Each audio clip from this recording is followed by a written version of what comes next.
Estamos saludando a nuestros hermanos en esta hora. Vamos a iniciar entonces la presentación del tema anunciado con nuestro hermano Amado Miguel. Para la honra y gloria de Dios, hermano Amado, muchas gracias por aceptar la invitación, por todo su apoyo incondicional al adventismo historicista a nivel mundial. El Señor lo bendiga, hermano. Todo el tiempo es suyo. Adelante, hermano. Saludos, hermano Carlos. ¿Sí me oyen por allá bien? Sí, perfecto. Todo está bien. Adelante, hermano. Muy bien. Gracias, hermanos, por darnos la oportunidad de poder compartir con ustedes en este día lunes la palabra del Señor. Ah, Como bien lo explicó el hermano Carlos, vamos a estar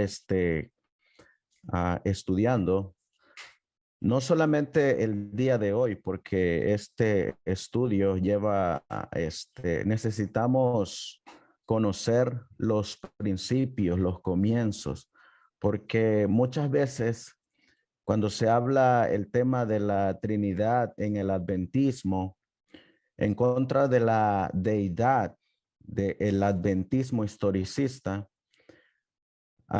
muchas veces tocamos unos puntos por aquí y otros puntos por acá y a veces no llevamos una línea historicista desde el comienzo. Y para este tema necesitamos hacerlo a la misma manera de cómo se delinean las líneas de la profecía. Les coloco un ejemplo, el ejemplo de cuando desarrollamos la línea profética de la estatua de Daniel, capítulo 2. Comenzamos allá con Babilonia, nos movemos para Medo-Persia, luego nos movemos para Grecia y vamos caminando a lo largo de toda la historia. Platicando con el hermano Carlos, le comenté que necesitábamos estudiar este tema desde sus comienzos, desde sus orígenes, e ir analizando e ir estudiando cada interpretación de los pioneros en qué es lo que ellos entendían por el concepto de Trinidad, porque muchas veces ni aún lamentablemente los que se dicen ser antitrinitarios exponen todas las cartas de los pioneros adventistas, sino que solamente colocan una porción de esa carta y no conocemos el contexto de la carta, de todo lo demás que viene hablando. Entonces, vamos a estar estudiando con la ayuda de nuestro Dios durante algunas semanas. No importa cuánto tiempo nos lleve, hermanos. La palabra de Dios dice que debemos de escudriñar la escritura, pues es inspirada por Dios. Y de igual manera debemos de estudiar los testimonios, así como lo hacían los pioneros adventistas, de que se reunían para estudiar, para comentar, y el mismo espíritu los llevaba a un solo sentir, a un solo pensar y a un solo querer. Y ese es el método con el cual debemos de comenzar. Así que el día de hoy, como bien lo anunció el hermano Carlos, vamos a estar iniciando. Gracias a Dios que ya ustedes han estado mirando algunos videos de este servidor y ya tenemos algunos conceptos a la luz de la Biblia y el don de profecía e incluso de los pioneros.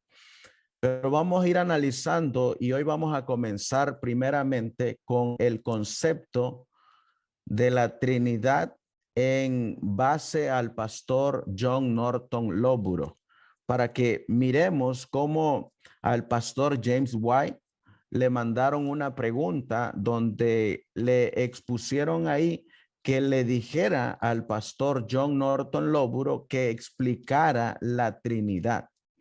Así que para comenzar, los que puedan, quisiera que me acompañaran y fuéramos de rodillas para que pidamos la dirección de Dios y así comencemos nuestro estudio en esta noche y posteriormente al finalizar tengamos de igual manera un espacio para para comentarios o para preguntas o para como dijo bien el hermano Carlos, podamos presentar otras citas que nos ayuden a ir desarrollando este tema. Amantísimo Dios, que tu morada está en las alturas de los cielos. Una vez más, mi Dios, estamos aquí, un grupo de tus hijos congregados por estos medios de comunicación, donde sabemos que lo que nos une es tu presencia, esa presencia que dice el Evangelio de Mateo, capítulo 18, que donde están 2 o 3 congregados en tu nombre, tú estás ahí en medio de ellos. Y lo creemos, mi Dios. Por eso te suplicamos que envíes a el Espíritu Santo para que nos dirija a todos los que estamos aquí reunidos en este estudio. Y que tu Espíritu Santo sea el que nos guíe, como dice el Evangelio de Juan, a toda verdad. Así pues, mi Dios, vamos a avanzar con tu permiso, con tu reverencia y suplicarte que nos dirijas. Todo esto te lo vamos a pedir y te lo vamos a suplicar en el precioso y bendito nombre de tu Hijo, nuestro Señor y Salvador Jesucristo. Amén. Amén. Quisiera comenzar con ustedes colocando los primeros 10 tragos de Babilonia. Esa Babilonia que nos habla en el libro de Apocalipsis, en el capítulo 14, hablándonos de ese segundo mensaje, donde la Biblia nos enseña que hay un mensaje que se va a volver a repetir con el mismo poder y con la misma fuerza y que va a ser dado por su remanente, que no se va a comprar y que no se va a vender. Dice Apocalipsis capítulo 14 y el versículo 8. Y otro ángel le siguió diciendo: ha caído Babilonia, aquella gran ciudad, porque ella ha dado a beber a todas las naciones del vino de la ira de su fornicación. Esta Babilonia dice que ha dado a beber a todas las naciones del vino de la ira de su fornicación. Y miraremos que el pastor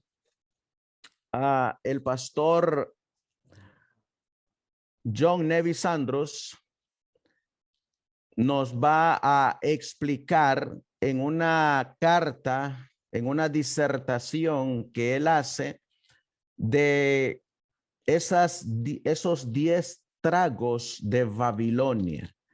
En esos 10 tragos de Babilonia que le ha dado a beber a todas las naciones del mundo. Y no solamente le ha dado a beber a todas las naciones, sino también a todas las religiones del mundo han tomado estos tragos del vino de Babilonia. Entre esos 10 tragos del vino de Babilonia se encuentra esta declaración del pastor John Nevis Andrews, que muchos de ustedes la conocen. Y dice así en la Review and Herald, volumen 6, de el 6 de marzo.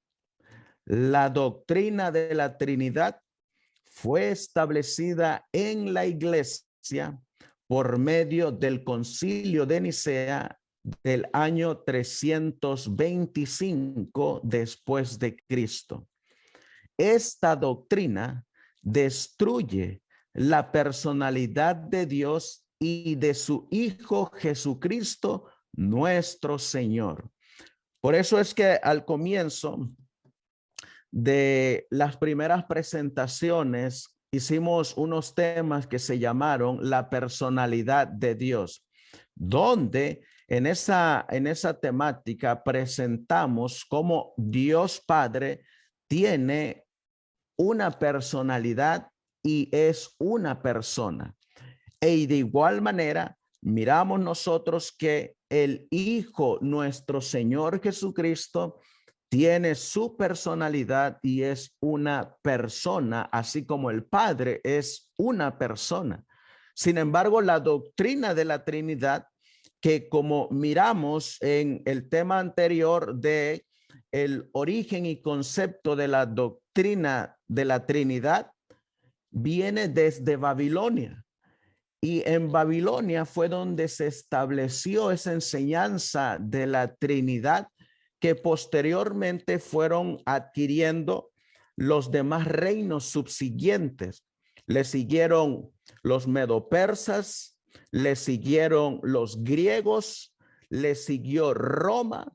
Luego, en esa Roma dividida, algunos de esos cuernos se llevaron la doctrina de la Trinidad y la esparcieron, así como se esparció esa Trinidad cuando Dios confundió las lenguas allá en la Torre de Babel, que se expandieron todos los que estaban en Babilonia y consigo se llevaron sus enseñanzas paganas. Así de igual manera, cuando Roma se dividió, muchos de esos reinos en los cuales se dividió se fue la doctrina pagana de la Trinidad, ya que en el 325, en ese concilio de Nicea, se estableció esa enseñanza y ahí todavía no estaba Roma dividida en esos 10 cuernos. Sin embargo, esa doctrina de la Trinidad destruye la personalidad de Dios y la personalidad del Hijo, nuestro Señor Jesucristo. Por eso nosotros no podemos defender la doctrina de la Trinidad, ni tampoco podemos usar ese concepto para hablar de la deidad, porque es un concepto pagano. No solamente eso, miren qué más nos va a seguir diciendo el pastor John Nevis Andrews.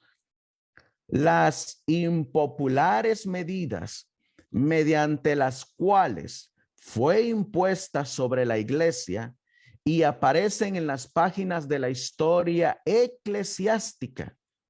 Noten que nos está refiriendo ahora a la historia eclesiástica donde fue impuesta por la Iglesia Romana Católica la doctrina de la Trinidad. Y ahorita miraremos nosotros que hasta el día de hoy esa doctrina de la Trinidad tiene mucha relación, no solamente con el domingo, sino que la Trinidad en sí es el centro, es la médula ósea de la enseñanza católica. Y si nosotros o si bebemos de ese vino de Babilonia, no necesitamos asistir a una iglesia católica para hacernos católicos. El simple hecho de donde quiera que se reúna los que están bebiendo de ese vino de Babilonia, ya son considerados católicos. ¿Por qué? Porque es la médula ósea de la enseñanza católica, apostólica y romana. Entre estos 10 tragos que bebió los reyes de la tierra y bebieron las iglesias protestantes, miraremos que está la doctrina de la Trinidad. Voy a colocar un video donde voy a suplicarles que le pongan atención y ustedes me confirman si lo escuchan para que analicemos qué es y cómo creen los católicos de la Trinidad. Aquí se los voy a poner. Vamos a analizar primeramente cómo es que creen los católicos de la Trinidad. Y aquí lo vamos a colocar. Este es el concepto trinitario directamente por el Papa Francisco I en una misa en honor a la Santísima Trinidad, como ellos le llaman.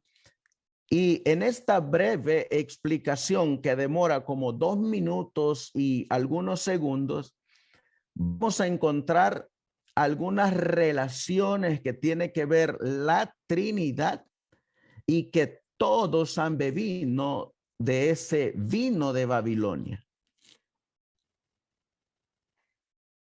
Oggi, cari fratelli e sorelle, buongiorno.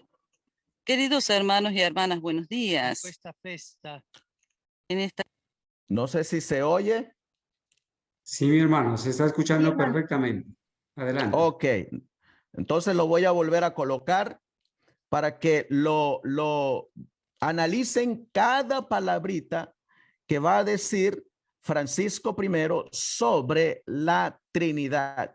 Y ustedes van a mirar lo que él cree de la Trinidad, que es básicamente lo que dice los catecismos católicos, que son los que utilizaron los pioneros adventistas. Ahí va nuevamente. Oggi, cari fratelli e sorelle, buongiorno. Queridos hermanos y hermanas, buenos In días. questa festa En esta nella fiesta quale en la cual celebriamo celebramos Dio, Dios, il mistero di un unico Dio. el misterio de un único Dios. Questo Dio è il Padre Y este Dios es el el Figlio Padre, el e lo Hijo Spirito Santo. y el Espíritu Santo. Tre persone. 3 personas.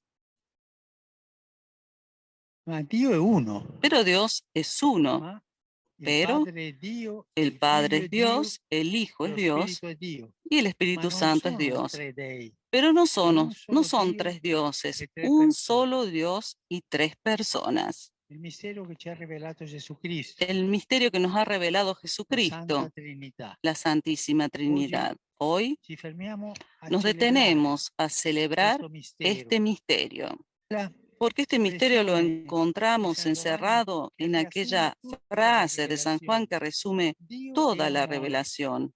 Dios es amor. Il Padre è amore, El Padre il es Figlio è amor, amore, el lo Hijo Spirito es Santo amor, è el amore. Espíritu Santo E es in amor. quanto è amore, Dio, pur essendo Y en uno cuanto a e amor, unico, Dios, aunque es non è uno y solitudine, único, no es soledad, ma comunione. sino comunión Figlio e lo entre el Spirito Padre, el Santo. Hijo y el Espíritu Perché Santo. l'amore Porque essenzialmente el amor dono di sé es esencialmente realtà don de sí originaria mismo e infinita, y en su realidad Padre originaria e infinita che si dona es generando il Padre que se Figlio, da generando al il Hijo, quale si dona a sua volta al Padre, que a su vez il se loro da al reciproco Padre. amore e lo Y su Spirito amor Santo, mutuo es el vincolo Espíritu della loro Santo, unità. vínculo de su unidad.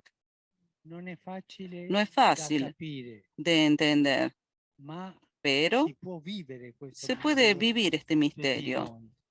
Si può vivere tanto. Lo podemos vivir tanto todos Questo mistero nosotros. della Trinità Este è misterio de la stato svelato Trinidad Gesù stesso. nos fue desvelado por Lui el ci ha mismo fatto Jesús. conoscere il volto di Él Dio nos hizo conocer el Padre rostro de misericordioso. Dios como Padre Ha presentato misericordioso. se stesso, vero uomo, Se come presentó a figlio sí di Dio, mismo, verdadero Verbo del Padre, hombre, como Salvatore, Hijo de che dà la Dios sua y vita per palabra noi. del E Padre. ha parlato dello Spirito Santo.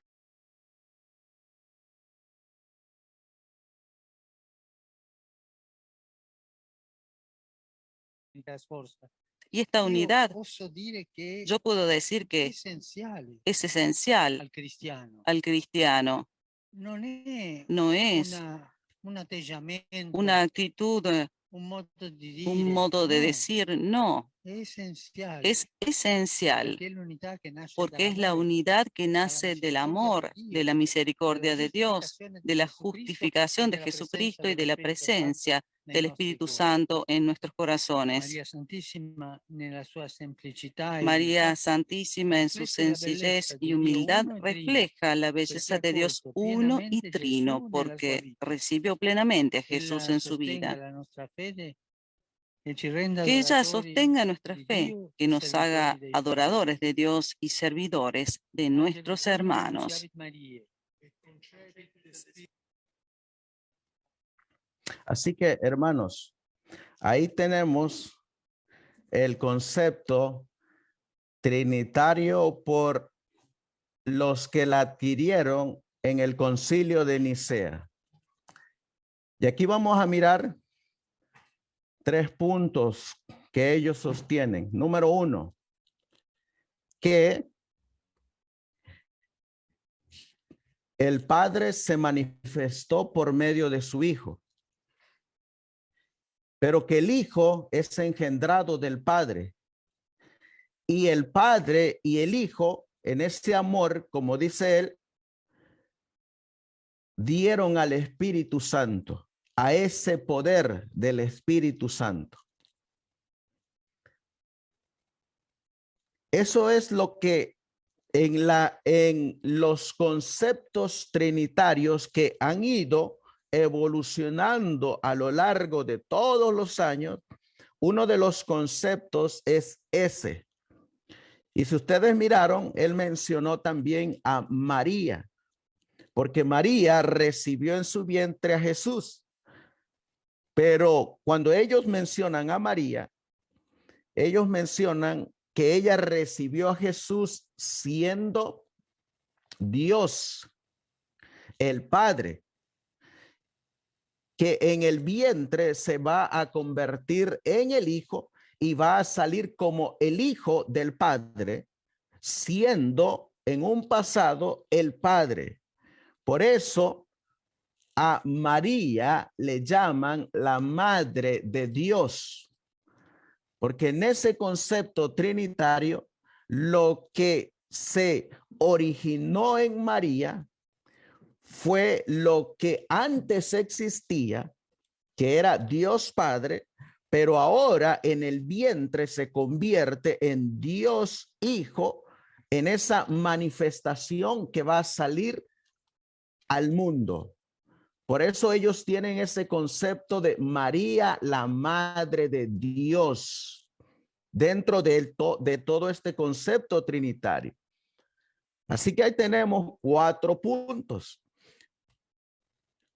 Que Jesús revela al Padre, pero es la misma persona. Y entre ellos dos van a dar a el Espíritu Santo esa fuerza y ese poder. Pero Jesús es engendrado del Padre. Ese es uno de los tragos que está bebiendo todos los reyes de la tierra, todas las iglesias protestantes e incluso el adventismo lo ha bebido. Al finalizar este estudio, les voy a dejar a que miren ustedes un video donde ahí hay un sacerdote que se toma el tiempo de explicar lo que ellos le llaman la Santísima Trinidad, y ustedes van a mirar ahí que es ese concepto que muchos que hoy en día dicen ser antitrinitarios, es exactamente lo mismo que dice el sacerdote católico. Por eso yo les digo que nosotros necesitamos conocer el concepto que los pioneros tenían de la Trinidad. Porque si nosotros no conocemos el concepto que ellos tenían, nosotros vamos a andar deambulando, porque no vamos a conocer qué es lo que ellos tenían por Trinidad y qué concepto es lo que ellos atacaban. En esta Review and Herald, que ustedes miran ahí, que es de donde es tomada la cita que les mencioné anteriormente de la doctrina católica que se estableció en el Concilio de Nicea. Ese documento que el pastor John Nevis Andrews escribió y que está en la Review and Herald, volumen 6, número 24, de marzo 6 de 1855, lleva por título El Segundo Ángel y se llama La Caída de Babilonia. En este artículo, él menciona los 9 tragos que se están bebiendo todos los reyes de la tierra, todo el protestantismo apóstata y la hermana de Babilonia. Él comienza con el primer trago de ese vino de Babilonia, que son las falsas doctrinas. Y dice él, el primer trago de ese vino se llama la doctrina de la inmortalidad natural del alma. Esto se derivó de la mitología pagana y se introdujo en la iglesia por medio de distinguidos conversos del paganismo que se convirtieron en padres de la iglesia. Y aquí nosotros tenemos un punto, que no son muy confiables los padres de la iglesia. Y a muchos de esos padres, muchos citan, pero aquí estamos mirando que esos padres de la iglesia venían del paganismo y se convirtieron al cristianismo sin haber abandonado sus falsas enseñanzas que estaban practicando en el paganismo y las revistieron de cristianismo. Sigue diciendo el pastor John Nevis Andrews, esta doctrina hace del último enemigo del hombre, la muerte, la puerta al gozo sin fin y deja la resurrección como una cosa de menor importancia. Es el fundamento del espiritualismo moderno. Ese es el primer trago del vino de Babilonia. El segundo trago es la doctrina de la Trinidad que fue establecida en la iglesia por el Concilio de Nicea 325 después de Cristo. Y esa es la cita que leímos. Esta doctrina destruye la personalidad de Dios y de su Hijo Jesucristo, nuestro Señor. En este Concilio de Nicea, nosotros cuando tuvimos esa reunión con el hermano Alejandro, el hermano Carlos, el hermano Claudio, el hermano David y el hermano Roberto, miramos cómo en ese Concilio de Nicea dejaron de creer en un Dios personal que tiene una personalidad y lo convirtieron en una sustancia y en una esencia, dejando a Dios sin cuerpo, sin parte y sin forma. Y lo convirtieron en una sustancia y en una esencia en el Concilio de Nicea.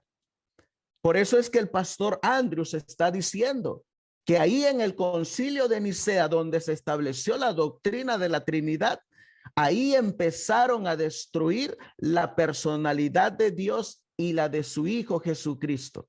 Ahí. Y por eso es que todos los pioneros, cada uno de ellos siempre dejaba bien plasmado en la literatura donde hablaba de la divinidad de Dios, que Él es una persona y que tiene personalidad, que tiene partes, que tiene forma y que tiene cuerpo.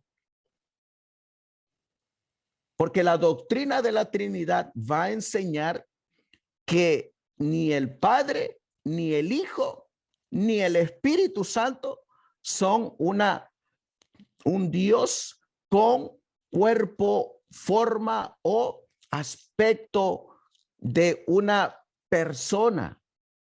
Eso destruye la Trinidad de Dios. Y eso comenzó en el Concilio de Nicea. Vuelvo a repetir, haciendo a Dios una esencia, una sustancia, haciéndolo prácticamente como una energía que se mueve en el aire. Vamos a mirar el tercer trago del vino de Babilonia, la corrupción de la ordenanza del bautismo. La muerte en el bautismo es el memorial divinamente autorizado de la muerte y resurrección de nuestro Señor. Esto ha sido cambiado por rociar o asperjar el memorial apropiado de una sola cosa, a saber, la locura y la presunción del hombre. El cuarto trago de Babilonia es el cambio del cuarto mandamiento. La fiesta pagana del domingo ha sido sustituida por la iglesia para el día de descanso del Señor. La Biblia enseña claramente que el día de descanso santificado del Señor es el memorial divinamente autorizado del reposo de Jehová, de la obra de la creación. Pero la iglesia, hablando de la iglesia que adoptó la doctrina de la Trinidad, que adoptó que los muertos no están muertos y que están conscientes, y que cambió la forma de bautizar al nuevo creyente, esa iglesia apóstata, la iglesia católica, apostólica y romana, ha cambiado esto al primer día de la semana para convertirlo en un memorial de la resurrección de nuestro Señor, en lugar del bautismo que se ha cambiado a aspersión.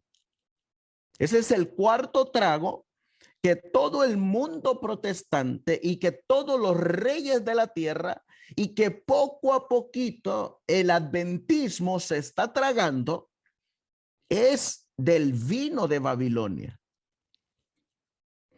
El quinto trago de ese vino de Babilonia es la doctrina de los 1000 años de paz y prosperidad antes de la venida del Señor. Aquí es donde entran todos los predicadores, incluyendo los que están dentro de la corporación adventista, que predican de la prosperidad.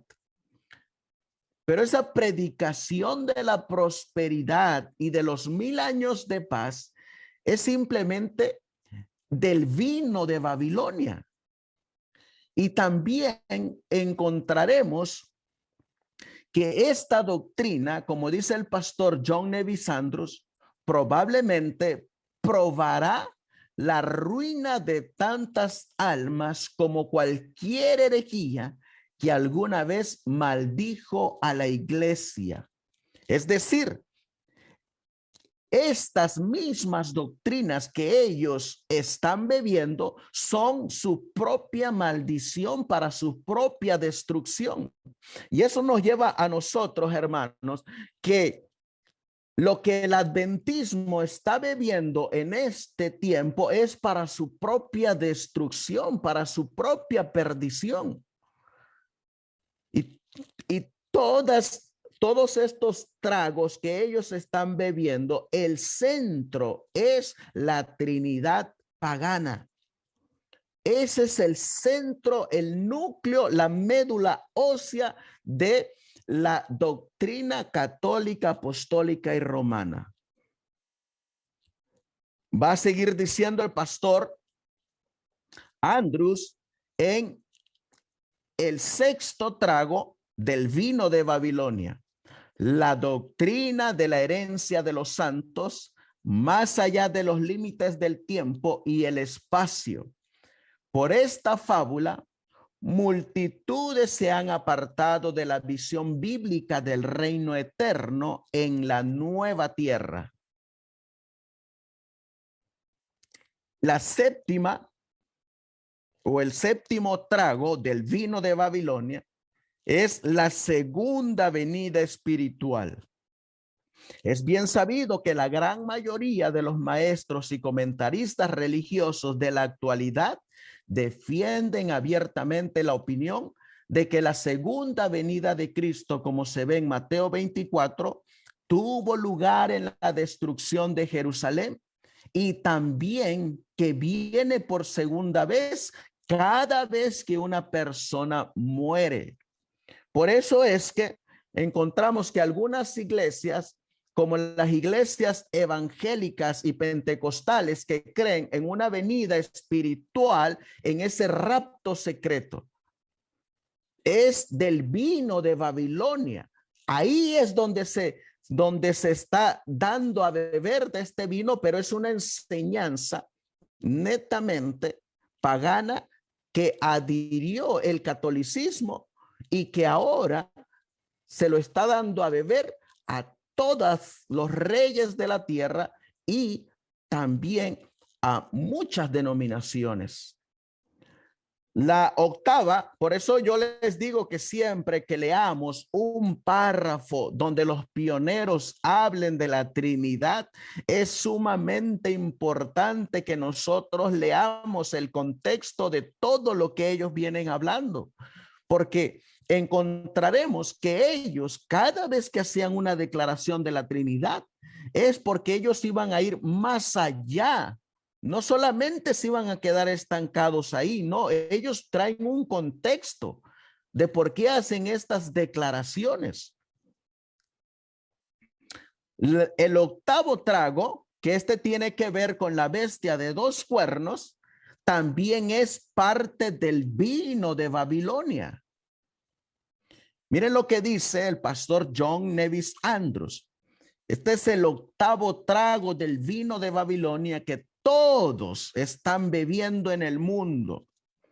El derecho a mantener a los seres humanos en esclavitud y a comprarlos y venderlos. Ahora se hace de la manera más segura del Antiguo y Nuevo Testamento.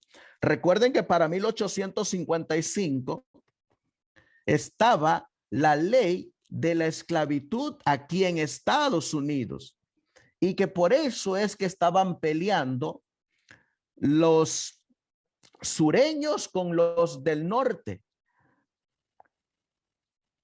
porque dentro de esta compra y venta de esclavos, de seres humanos, los principales promotores eran las iglesias que sostenían que cada ciudadano americano podía tener un esclavo.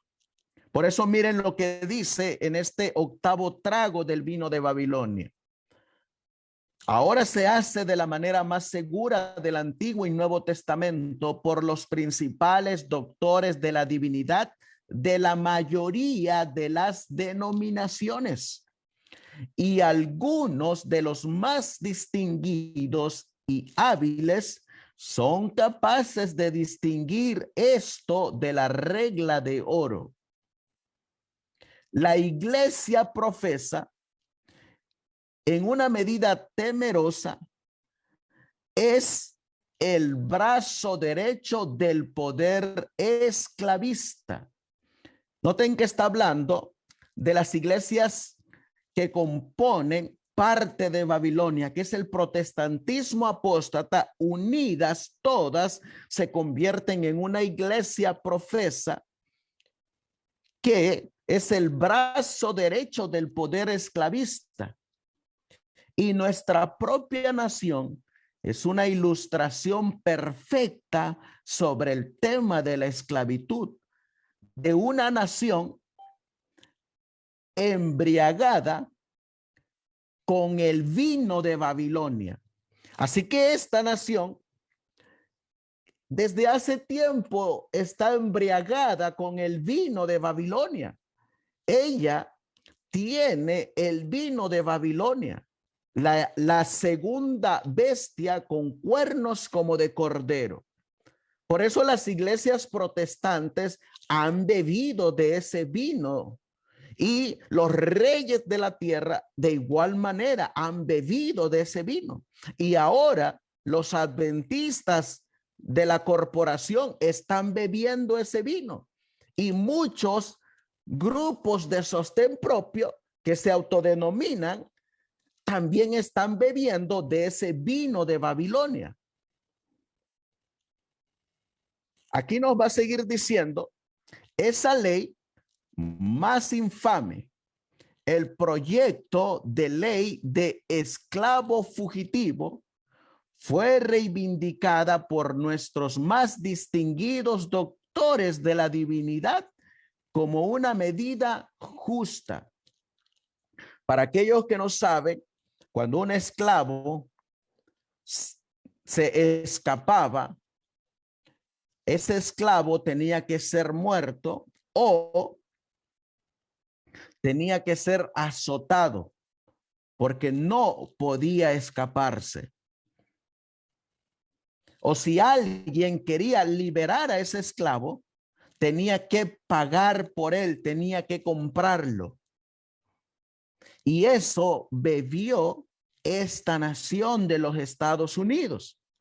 Por eso esta declaración que nosotros colocamos aquí, que es una declaración muy conocida, nos dice el que en aquel entonces estaba contrarrestando ese vino de Babilonia aquí en los Estados Unidos, donde el presidente Abraham Lincoln dice en la historia de los 50 años en la iglesia de Roma, página 358, él dice: desgraciadamente, siento más y más cada día que no es solamente contra los americanos del sur contra quienes estoy luchando, más bien es contra el Papa de Roma, sus pérfidos jesuitas y sus ciegos esclavos sanguinarios. Noten que con quién es que estaba peleando, batallando Abraham Lincoln, con los mismos que nosotros vamos a tener que batallar, con los jesuitas infiltrados, el mismo Papa de Roma y las iglesias caídas. Ahora se nos ha adherido otro enemigo más, que es la corporación, la iglesia nominal, la iglesia de nombre. También con ellos. ¿Por qué? Porque el libro de Spalding y Magan nos dice a nosotros que los adventistas nos van a entregar a los católicos. Por eso la guerra está aquí hoy en día. No esperemos que va a llegar el día de mañana. Está hoy en día. Y miraremos nosotros que el noveno trago del vino de Babilonia es lo que está ocurriendo hoy en día en la corporación adventista.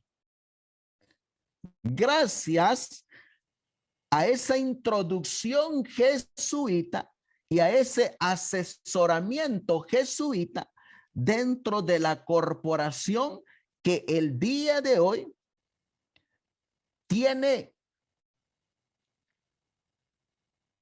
el vino de Babilonia y que se ha convertido, como dijo la mensajera del Señor, en hermana de Babilonia. Dice: finalmente, la reducción del estándar de piedad al polvo. Esto se ha llevado tan lejos que a las multitudes se les hace creer que todo el que dice Señor, Señor, entrará en el reino de los cielos. Como prueba de esto, podría apelar a casi todas las lápidas de tumbas o discursos funerarios. Yo coloqué aquí, como miran, a un remanente, y también coloqué aquí el último párrafo de esta declaración de el vino de Babilonia, sus falsas doctrinas, del mensaje del segundo ángel del pastor Andrews, donde él va a decir cómo es que una iglesia se convierte o se corrompe. Dice el pastor Andrews: Dios designó a la iglesia para ser la luz del mundo y al mismo tiempo ordenó que su palabra fuera la luz de la iglesia. Y ahora noten el estándar, porque este es el mismo estándar que va a utilizar la hermana Elena G. de White cuando ella dice que si nos casamos con el mundo, nos estamos haciendo albergue de toda ave inmunda y aborrecible, y recibiremos las plagas tan ciertamente como Babilonia. Dice el pastor Andrews: pero cuando la iglesia se vuelve infiel a su confianza y corrompe las doctrinas puras del evangelio, como consecuencia natural, el mundo se embriaga con su falsa doctrina. Que las naciones de la tierra están en tal condición en la actualidad es demasiado obvio para ser negado. El mundo está embriagado en la búsqueda de riquezas y honor, pero el pecado está a la puerta de la iglesia. Porque la iglesia sanciona lo que el Señor prohibió estrictamente y ella da el ejemplo al mundo. Si la iglesia no hubiera embriagado al mundo con el vino de sus falsas doctrinas, las claras verdades de la Biblia moverían poderosamente la mente pública. Pero el mundo parece irremediablemente embriagado con el vino de Babilonia. Y algo que también se estableció en el concilio de Nicea es este 10º trago del vino de Babilonia, que es lo que acaba de pasar este sábado de 2 días anteriores, que se estableció también en el concilio de Nicea. En el concilio de Nicea se estableció lo que se llama la Semana Santa. También ahí se estableció en el concilio de Nicea, respaldado por la autoridad de un emperador tan grande, Constantino. Constantino, por cuya poderosa influencia el concilio de Nicea fue inducido a decidir esta cuestión a favor del obispo romano, es decir, fijar la Pascua para el domingo. Instó a la siguiente razón de peso para la medida: no tengamos nada en común con la chusma más hostil de los judíos. Así que ahí encontramos los primeros 10 tragos del vino de Babilonia.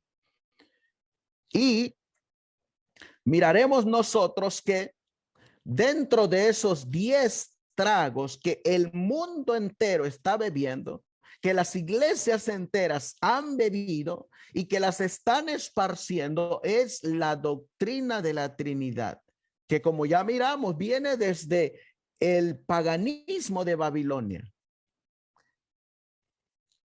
Y necesitamos ahora descifrar o conocer cuál era el concepto de esa doctrina trinitaria por los mismos pioneros, para que, como le preguntaron al pastor James White, cuando a él le dijeron, que es la cita que vamos ahora a mirar, por el pastor John Norton Lowborough, y la explicación de la Trinidad.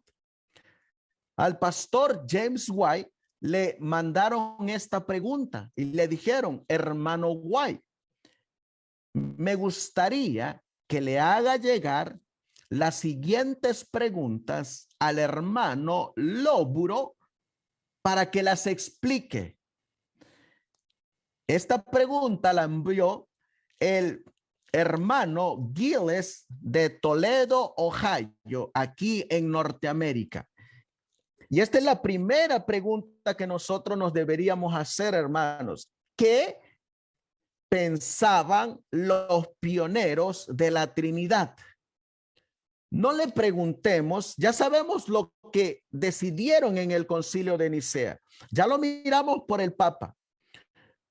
Pero ahora vamos a preguntarle a uno de esos pioneros, y durante las demás sesiones que vamos a estar presentando aquí y donde todos nosotros nos vamos a reunir para llegar a una decisión, vamos a estar presentando todos los conceptos, no solamente de un pionero, ni tampoco nos vamos a mover a tomar solamente una cita de una carta extensa donde ellos se desplayan para explicar la Trinidad. Porque si yo solamente les digo, la Trinidad es pagana, pero ¿qué es la Trinidad en el concepto pionero? Y necesitamos conocer primeramente ese concepto para conocer qué es lo que los pioneros combatían de ese concepto. Y esa es la pregunta que le hicieron al pastor White para que lo respondiera el pastor Lóburo. Y dice, ya respondiendo el pastor Lóburo, y aquí es donde vamos a tocar estos 3 puntos, donde él dice, le pregunta el hermano Giles de Ohio, ¿qué objeciones serias hay a la doctrina de la Trinidad? Respuesta del pastor Lóburo. Podemos presentar muchas objeciones, pero debido al espacio limitado, las reduciremos a las 3 siguientes. Número 1, es contraria al sentido común. Número 2, es contraria a la escritura. Y número 3, su origen es pagano y mitológico. Aquí va a presentar ahora sus primeras 3 objeciones. Y la primera dice, haremos en breves comentarios sobre esos puntos en ese orden. Número 1, no es muy consistente con el sentido común el hablar de 3 seres en uno y que uno sean 3, o como algunos lo expresan llamando a Dios el Dios triuno o el Dios 3 en 1.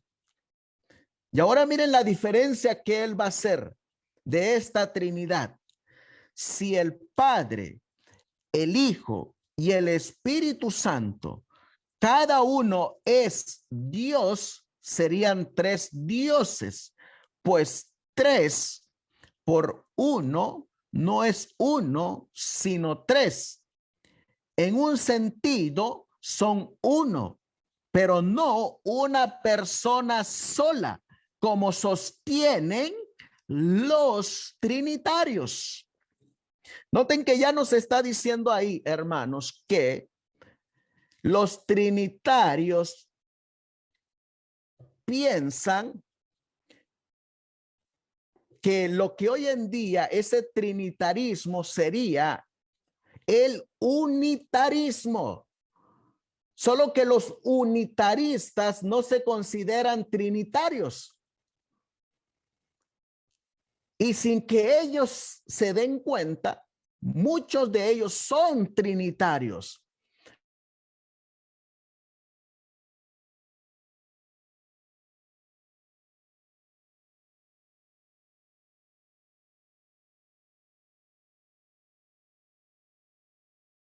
La misma de la Trinidad. Esa sustancia fue Jesús, pero ese Jesús, antes de ser Jesús, fue el Padre. Cuando ese padre se vino a María, se convirtió en hijo. Y ahora, cuando el hijo decidió dejar a los discípulos, se convirtió en el Espíritu Santo. Solamente en manifestación. Antes el Padre, después el Hijo y ahora el Espíritu Santo. Y eso es lo que a muchos les está pasando también hoy en día. ¿Por qué? Porque están siendo semi-unitarios, ya que están diciendo que el que es Cristo ahora es el Espíritu Santo, haciendo de dos personas una. Por eso son semi-unitarios. Estos son trinitarios, porque de tres personas hacen una en diferentes tiempos. Y eso es lo que se le llama el trinitarismo. Eso es lo que está diciendo el pastor Lóburo. Y ahorita lo vamos a mirar todavía cómo él va a complementar a ese trinitarismo con el llamado Dios persa. Y como él dice, son uno, una persona sola. Es decir, no hay tres personas en una, sino que cada uno es una persona distinta y separada con su propia personalidad. En esta declaración que ustedes van a mirar ahí, los que tienen la Biblia de estudio, nosotros solamente la fotocopiamos, que es en base a el Evangelio de Juan, capítulo 1 y versículo del 1 al 3, donde dice: en el principio era el verbo y el verbo era con Dios y el verbo era Dios. Por él fueron creadas todas las cosas. Y dice la Review and Herald del 5 de abril de 1906.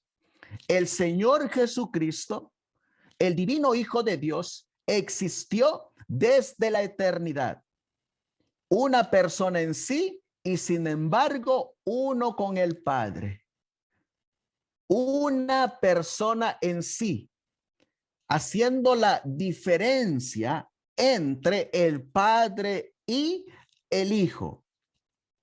En esta otra declaración de consejos para la iglesia, donde se toca la unidad del Padre y el Hijo, donde aparece en Juan capítulo 17, versículo 20 al 23, nos dice: mas no ruego solamente por estos, sino también por los que han de creer en mí por la palabra de ellos, para que todos sean uno, como tú, oh Padre, en mí y yo en ti, que también ellos sean uno en nosotros, para que el mundo crea que tú me enviaste.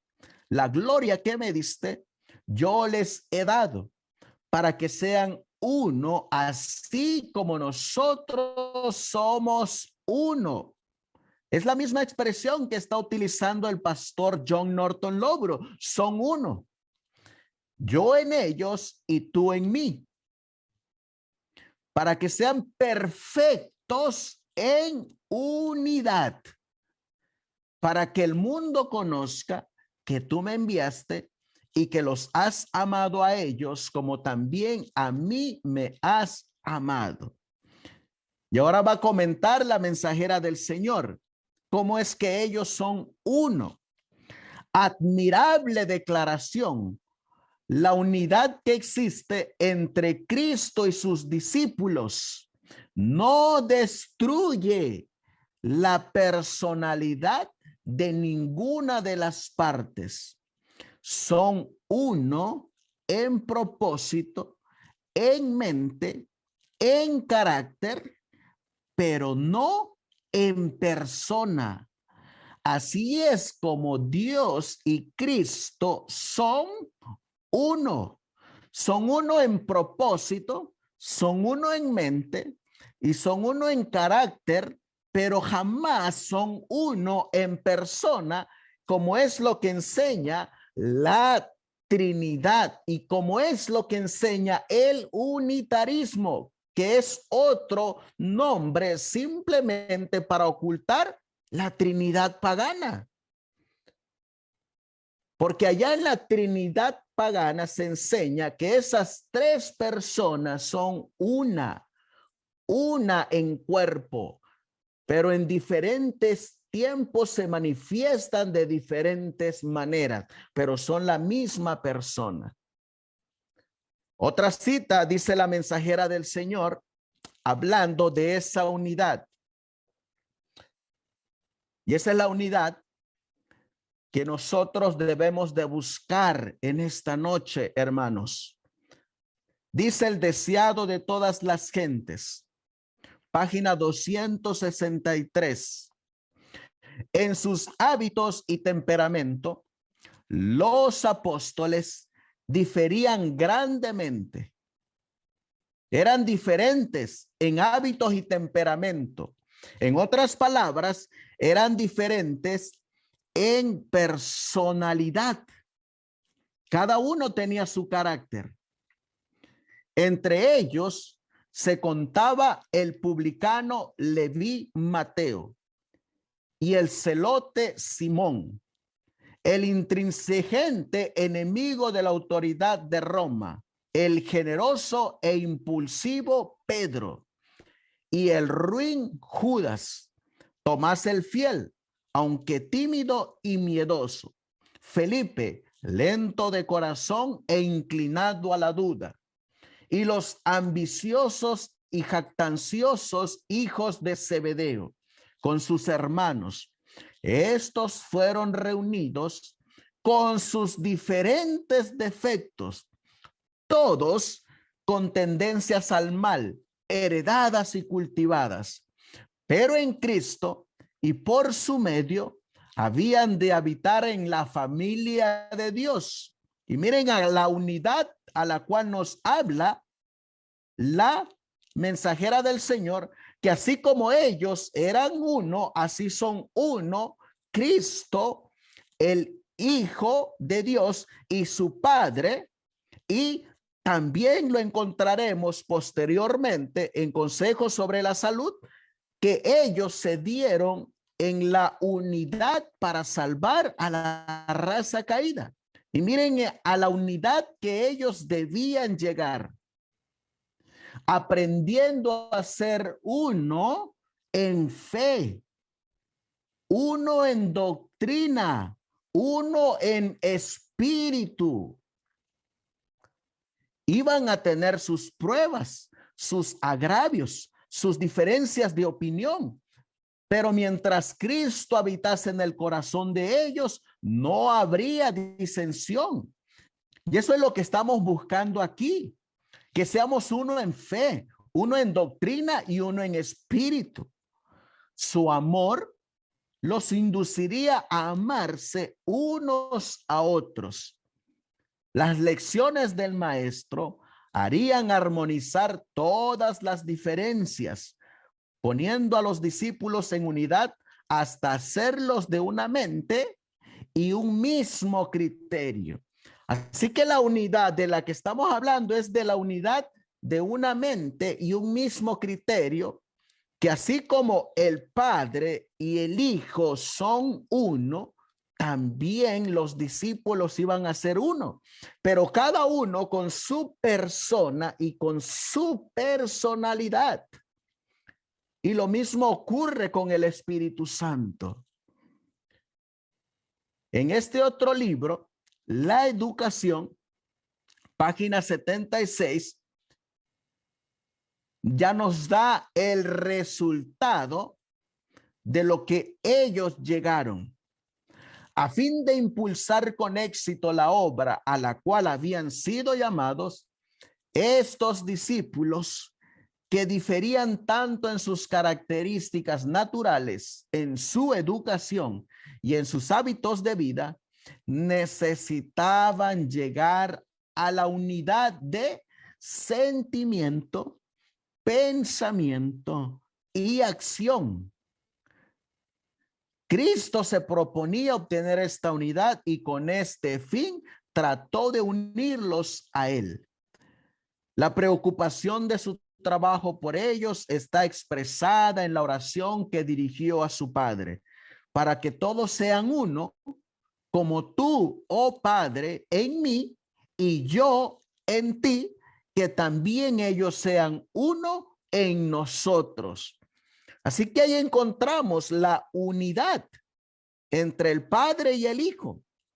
Pero encontramos que en la Trinidad pagana son el Padre, son el Hijo y son el Espíritu Santo, pero son uno en sustancia. Y esa sustancia no se divide, es indivisible. Es la misma persona, pero en diferentes tiempos, o como le llaman en el unitarismo, en modalismo, en diferentes modos. Esa doctrina que llegó disfrazada como el unitarismo por un padre de la iglesia que se llamó Sabelio. Y acabamos de mirar que John Nevis Andrews nos dijo que los padres de la iglesia eran paganos que se convirtieron al cristianismo. Y por eso ellos simplemente revistieron el paganismo del cristianismo. Tomaron las ideas del paganismo y las convirtieron en ideas cristianas para poder representar a Dios en la divinidad. Y la fórmula que más se apegó al paganismo para representar a la divinidad fue la Trinidad, en el concepto pagano. Y por eso encontramos aquí que son uno en carácter, pero no son uno en persona. Son uno en pensamiento, pero no son uno en persona. Son uno en acción, pero no son uno en persona. Cada uno de ellos en la divinidad, como el Padre, tiene su personalidad y es una persona. El Hijo tiene su personalidad y es una persona diferente del Padre. Y encontramos que para 1900, la mensajera del Señor empieza a recibir revelaciones de Dios y empieza a escribir inspirada por el Espíritu Santo diciendo que el Espíritu Santo, a quien anteriormente ellos consideraban como una fuerza, miraremos que se toparon con la pared muchos de ellos cuando la mensajera del Señor empieza a escribir que el Espíritu Santo es la tercera persona de la divinidad y que si es persona debe de tener su personalidad. Y la declaración más contundente es que, dice ella, el Espíritu Santo es una persona, así como el Padre es una persona. Por eso encontramos aquí la gran diferencia entre la Trinidad de sustancia y la deidad en tres personas distintas y separadas, con su propia personalidad cada uno, siendo Dios cada uno de ellos. Y vamos a mirar nosotros que lo que les acabo de decir lo va a avalar el pastor Lóburo. Porque miren lo que va a decir ahora Lóbulo en su segundo punto. Es contrario a la Escritura. Casi cualquier porción del Nuevo Testamento que abramos y que habla de padre e hijo, los representa como dos personas diferentes. Solo basta leer Juan 17 para refutar la doctrina de la Trinidad. En ese solo capítulo, Cristo habla en más de 40 ocasiones del Padre como una persona diferente a él mismo, es decir, a Jesucristo nuestro Señor. Su Padre estaba en el cielo y él en la tierra. Aquí les voy a contar un testimonio. Una vez llegó uno que se dice llamar antitrinitario. Y cuando le pregunté, ¿dónde estaba? ¿Quién fue el que le habló cuando Cristo se estaba bautizando? Esa voz que se oyó del cielo que decía, este es mi hijo amado, en él tengo contentamiento. ¿Quién era esa voz? ¿O de dónde vino esa voz? ¿O quién estaba hablando? Para el unicitario, él explica ese versículo que el que está hablando allá en el cielo es la misma persona que está en el agua. Solo que el que está en el agua es una persona humana. Y el que está hablando en el cielo es la misma persona, pero es una persona divina. Y eso lo vamos a mirar, que lo va a aclarar otro pionero que justamente ataca ese pensamiento unicitario, que es lo mismo que la Trinidad. Y este hermano me dice, para explicar y para decirme que él era antitrinitario, que él solamente creía en un solo Dios. Él me dice, y era adventista del séptimo día.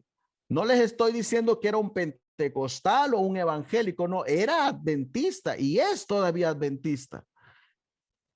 Y la teoría que él me da es que Jesús, cuando era padre, dejó grabada su voz en el cielo para que cuando él, ahora como hijo, estaba sumergiéndose en el agua, esa voz resonara en los cielos, pero era la misma voz del que estaba en el agua cuando él fue en modo de padre.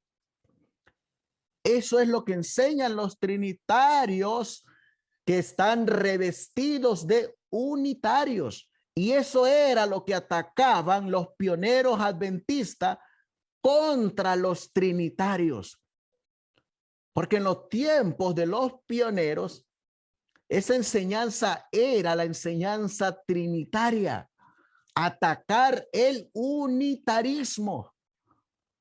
No el concepto trinitario que hoy en día se ha adquirido de que porque uno diga que cree en el Padre, en el Hijo y en el Espíritu Santo, que son tres personas distintas y separadas, eso ya es trinitario.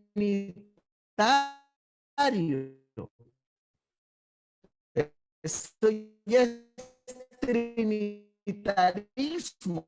No, ustedes van a encontrar, y vamos a ir aquí, pioneros adventistas, el mismo patrón. Ellos constantemente decían, si tú me pruebas, mismo Jesús, yo me convierto. O como ellos decían lo contrario también, yo no me puedo convertir a tu denominación porque yo no puedo aceptar que el Padre es Jesús y que Jesús es el Padre al mismo tiempo. Es el mismo patrón que ellos constantemente atacaban. Y aquí nos los va a mostrar el pastor Lóburo, donde él dice, el Padre lo había enviado, le dio a él a los que creyeron. Habría de ir al Padre, y en este mismo testimonio nos demuestra en qué consiste la unidad de Padre e Hijo. Es la unidad de los miembros de la Iglesia de Cristo, como lo miramos en el deseado de todas las gentes y como lo miramos en el libro de la educación. Es una unidad de pensamiento, una unidad para la obra, una unidad en la misma fe, una unidad en la misma doctrina, una unidad de pensamiento. En eso es que ellos son uno, pero no uno en persona. Él va a seguir diciendo su segundo punto de vista de por qué él no puede creer en la Trinidad y de dónde viene ese concepto trinitario. Para que todos sean uno, como tú, oh Padre, en mí y yo en ti, que también ellos sean uno en nosotros, para que el mundo crea que tú me enviaste. La gloria que me diste, yo les he dado, para que sean uno, así como nosotros somos uno. Y él acaba de citar Juan 17, 21 al 22. Esto lo está citando el pastor Lóburo en esta carta de la Review and Herald. Y ahí nos va a decir cómo es que ellos son uno. Porque él aquí está atacando la Trinidad. Él está aquí atacando el unitarismo de un solo corazón y mente, de un solo propósito en el plan de salvación del hombre. No una persona en dos o en tres, sino de un solo corazón y mente, de un solo propósito en el plan de la salvación. El capítulo 17 de Juan, léalo con todo cuidado y considere si no destruye completamente la doctrina de la Trinidad. ¿Por qué es que nos manda a leer Juan 17? Porque ahí encontramos a dos personas distintas y separadas, cada uno con su propia personalidad. No uno en un solo cuerpo en dos diferentes tiempos, o tres en un solo cuerpo en tres diferentes tiempos, en tres diferentes modos, sino uno en corazón y mente, pero cada uno en su persona y cada uno con su personalidad. Sigue diciendo él, para creer en esa doctrina, la doctrina de la Trinidad, al leer las Escrituras debemos creer que, número uno, Dios se envió a sí mismo al mundo. ¿Se dan cuenta? Ellos están atacando, en este caso, Lóburo está atacando el unitarismo, que eso es lo que enseñan los unitarios, que cuando él vino, pues él mismo se envió, porque antes fue el Padre y ahora él se tiene que enviar a él mismo para convertirse en Jesús.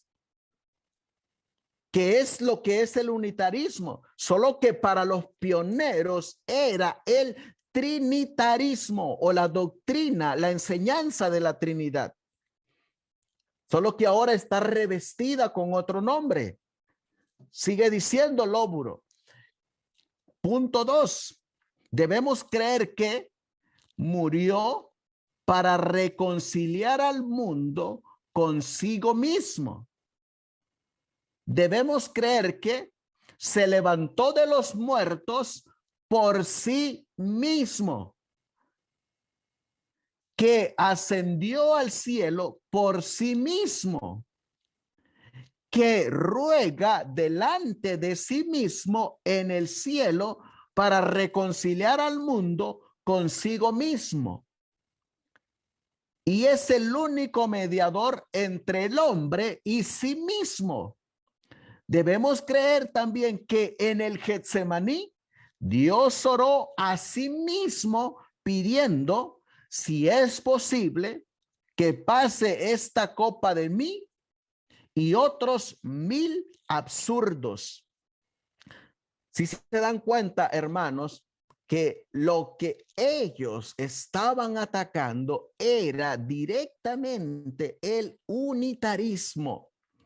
Y sería bueno que nosotros conociéramos qué se cree en el unitarismo. Y cuando usted se va a investigar qué creen los unitarios, usted se va a dar cuenta que es básicamente todo lo que están atacando los pioneros adventistas. Ese trinitarismo disfrazado de unitarismo.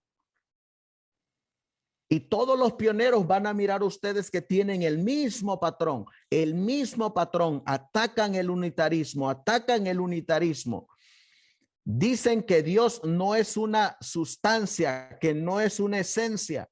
Dicen que Dios son, con la hermana White ya teniendo ese conocimiento desde 1844 hasta 1915, juntando todas las citas del don de profecía, encontramos que hay 3 personas vivientes en el trío celestial y cada una de esas personas son diferentes la una de la otra y que cada una tiene su propia personalidad,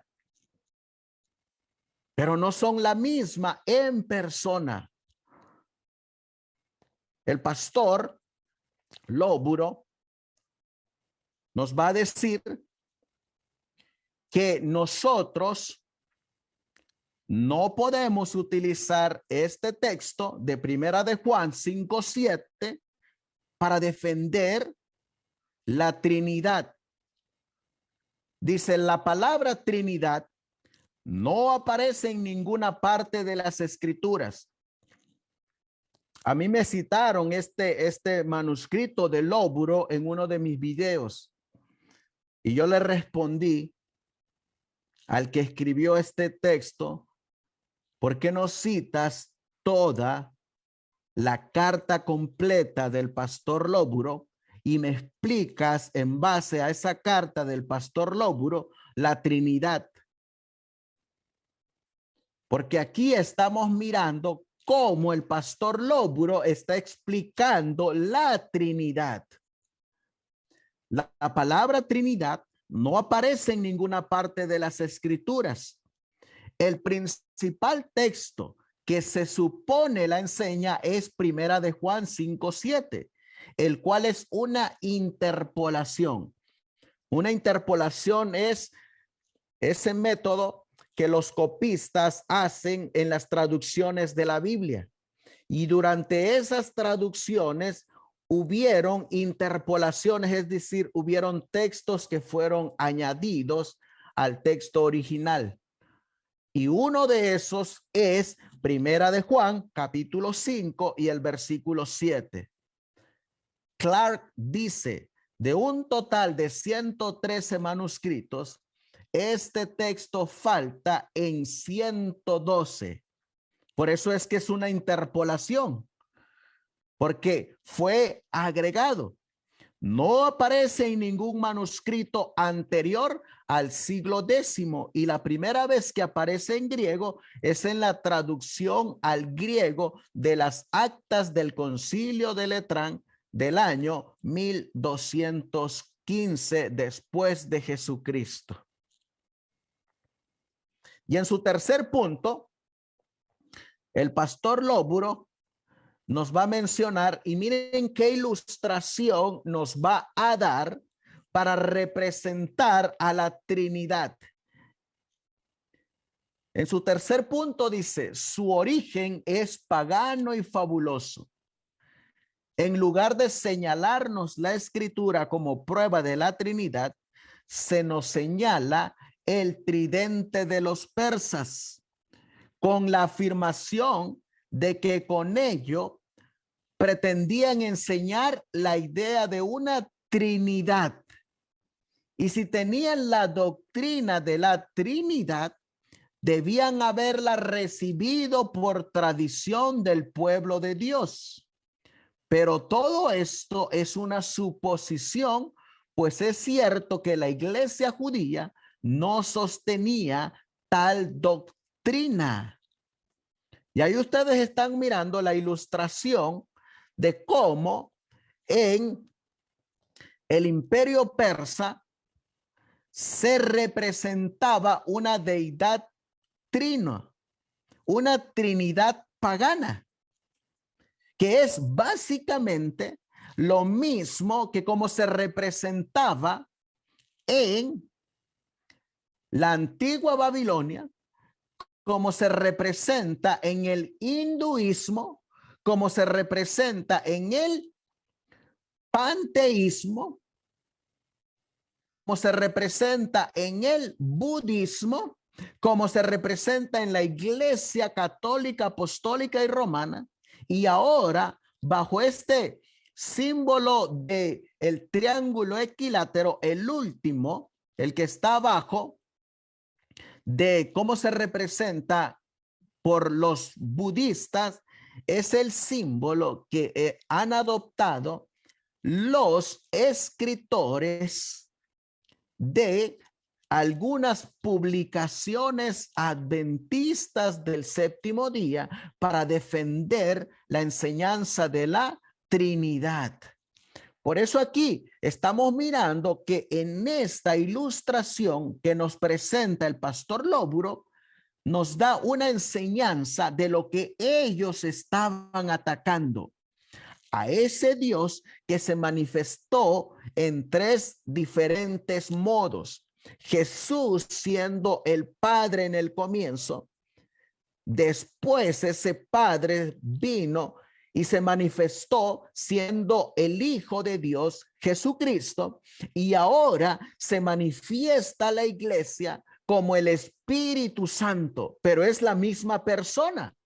Y eso es lo que está representado en ese tridente de los persas, que es exactamente lo mismo que se interpreta en estas otras religiones paganas. Y ya luego termina su disertación el pastor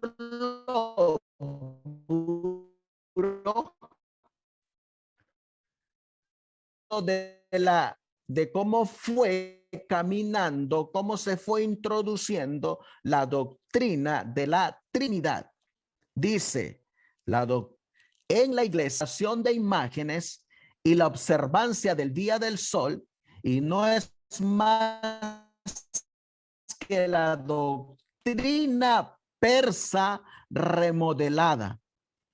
Tardó alrededor de 300 años desde su introducción hasta hacerla lo que es ahora. Noten que mirar que en muchos catecismos hay algunas diferencias entre esta doctrina trinitaria, porque se tardó en su desarrollo para llegar a un consenso unido para poder representar la doctrina de la Trinidad.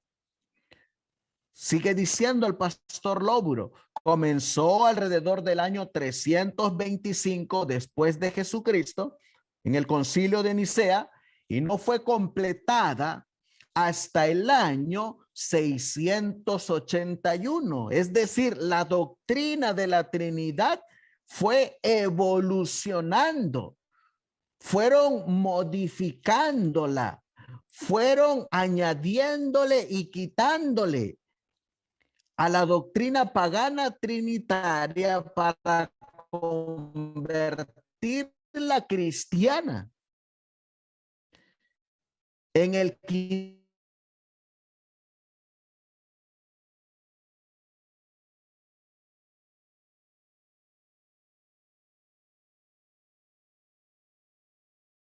adherida a la iglesia de la Corporación Adventista y en 1980 fue aceptada libre y abiertamente en las 28 creencias de los adventistas del séptimo día.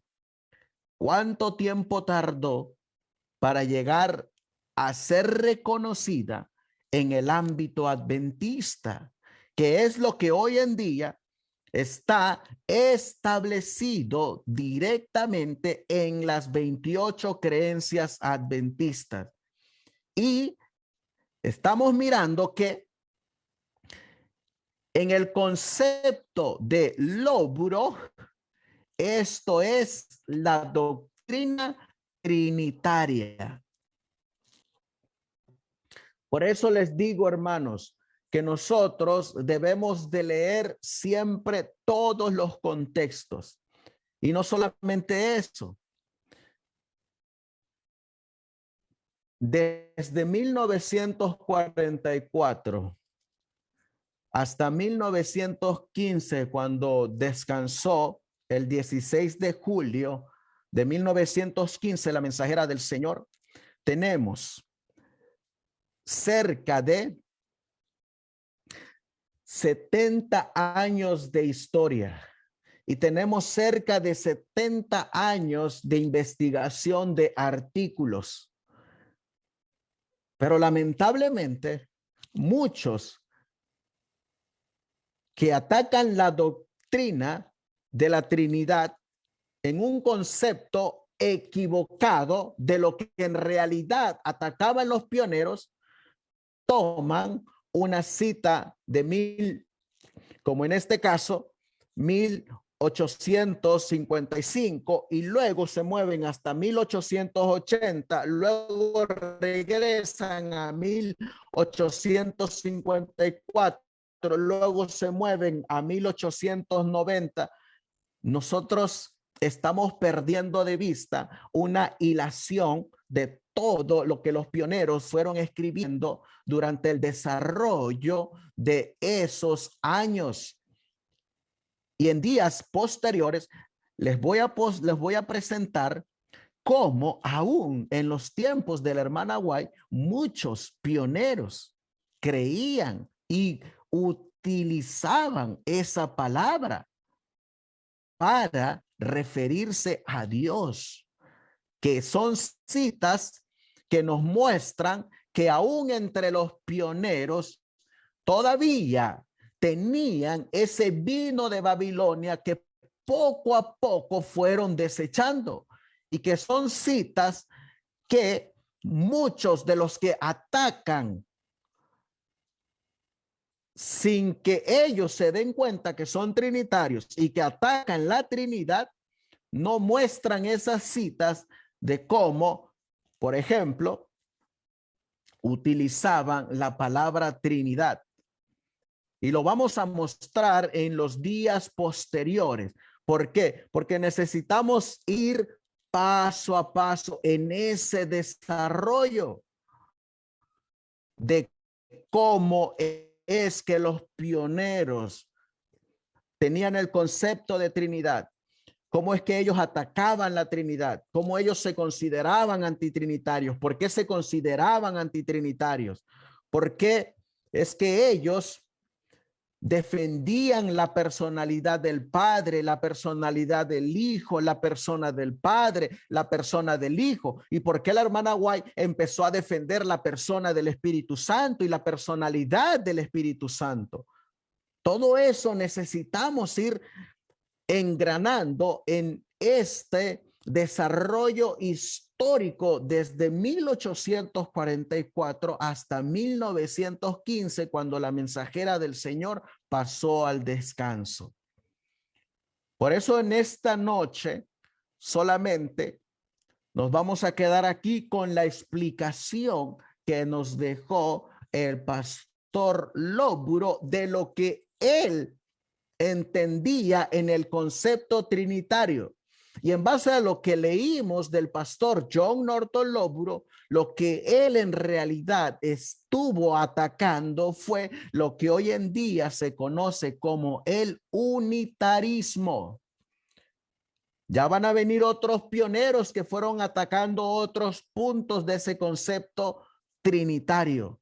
Pero por el día de hoy nos vamos a quedar solamente con lo que defendió Lóbulo y con lo que atacó Lóbulo, para que así demos tiempo a si alguien quiere comentar o si alguien quiere tener alguna pregunta o si alguien quiere compartir alguna cita. Es el tiempo y el momento.